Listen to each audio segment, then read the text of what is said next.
1996, Simon Leb continues his story. You were talking about returning to Borsha and how you were very popular before the war and people treated you well when you Yes. came back. Yes. I was in Borsha from 1946 to 1949. And then I moved to Gerla. This was a city not far from Borsha. And when did you meet Helen? In 1945, the end of when I came home from Germany, 1940, the end of 1945, and then in 1946, January the 20th, we married And where did you meet her? in Shomkuta.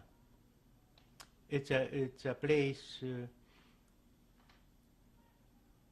I don't know how to describe, but 100 kilometers from Borsha, In Hungary or in Romania? Romania. Why were you there at this place? I went to visit my cousins, and they asked me to go to for a vacation. So then one of my cousins, who lives in Israel now, he said to me, "You see that girl? I want you to meet that girl." So I'm not so interested in girls now, I said. I want you to meet her. She's a very, very nice, very intelligent, very, very educated girl and a good girl. All right. So I met her. And really, he wasn't lying. First of all, she was a beautiful girl. And one day I said, "I'm sorry, I have to leave."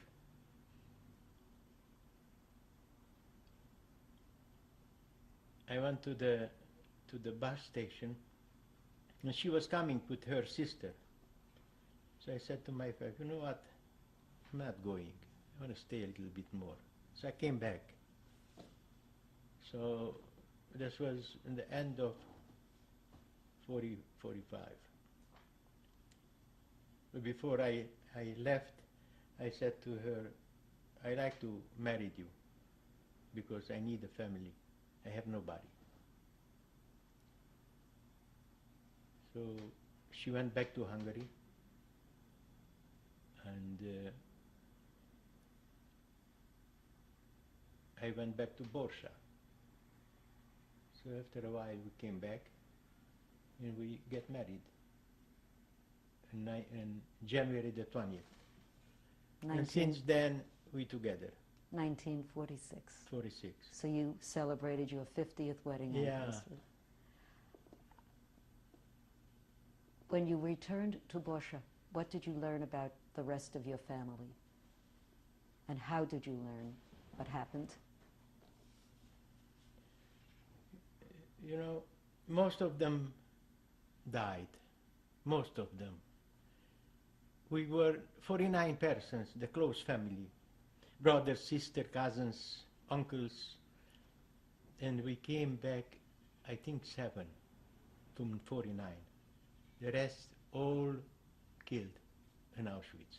You and both your brothers survived. Both. And these 7, 3 brothers, mine, myself and two brothers. The rest cousins. They're not alive, or died also here after the war.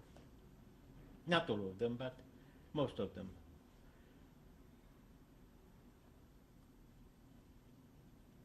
We wasn't too much together because everybody went away. My brother, the small brother, went to Israel in 1947, 48. So he went there and he started the war from 48 until, what was the last one? The Lebanese Yeah. incursion. He was with the last war was with his son together, because his son is a parachutist. So he suffered a lot in the wartime and after war too. And he was a very important soldier in Israel because he spoke 9 languages. He spoke fluently Polish, Russian, German, English, Hungarian, Romanian, a lot of languages. And they sent him to different places because he was talking Arabic. And your other brother? My older brother went to Brazil. Now, your parents, how did you learn what happened to them?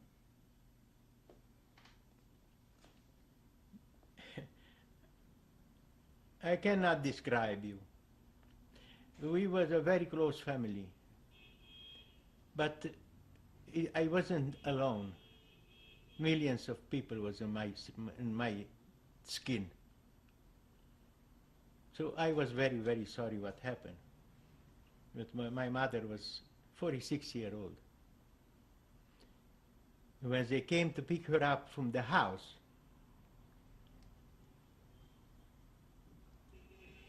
she asked somebody there for a glass of water. And the gendarme, the Hungarian gendarme, hit her with a gun, with a rifle. Hit her with a rifle. He didn't let the guy give her a glass of water. So they put them, this was a village, Borsha. They put them in a wagon and they took them to Kolozsvár and a concentration place. They concentrate there from all over, from the villages. And my father was a very good man, also very young, 52-year-old. My mother went to her mother and her sister and the other people from Borsha. But my mother's sister and her mother was living in Cluj. So we had to gather to the concentration place. And when they arrived in Auschwitz, Mengele started to select the people, but to the left, to the right. And he wanted to put my mama to the, not to the dead, to the crematorium. And she said no, she wants to go with her mother together. So somebody told me what she saw. Came back. By hand, they hold each other hand, and they went direct to the cremator. They killed all of them. I don't know if my wife told you what happened to her when she was taken to the cremator. And the cremator was out of order. She didn't say? I believe she did. So you were now married after the war. Yes. And you stayed in Borsha, or I want to just set this. After the war, I was in Borsha. Married. And then when did you leave Borsha? In 49. And you went to? To Gerla. It's a small city. And that's where you settled with your wife? Yes. And what kind of business did you go into? I worked in a big company that belongs to the government. Wasn't private. And I was working there for the last minute, in 1964. How did you find living under the communists at that time? I didn't have problem. Because I remember when the big guy from the court came, the persecutor, and I was a very good worker. He asked me in the front of my boss, the president, director, he asked me in front of them, tell me the truth. How much money you make besides to your salary? I said to him, Tavares Procureur, you gave me a question I must answer you right away. I put my fingers in the sugar and the honey. I put my finger that much, and but if I go further, then I have to come to you. And God forbid, I don't want to come to you. He was, this guy, everybody was afraid on him. This guy was, you know, see, I like him because he is honest. So why shall I lie to you? Because if I steal, I steal only what I eat, but I don't want to make more. You see, this is the honesty. Yes, I don't want to lie to you because I don't touch nothing. That's not true. So he protect me, this guy, and I will never forget when I wait 14 years for a passport. The little girl, my little girl was a few months old when we went to apply for the passport. And when we received the passport, she was 14. Why did it take so long? With the communists, very bad life. The Jews had a very hard time there. Nobody bothered me. Nobody bothered me. It's a small place. Everybody liked me. I was playing with them soccer, and I didn't do things what it's against the law. So when I received the passport, this guy, the procureur, the persecutor, called my office, and he told the guy there to tell me to go to his office. So I went there and said to me, listen, nobody civilian came to my home, only you.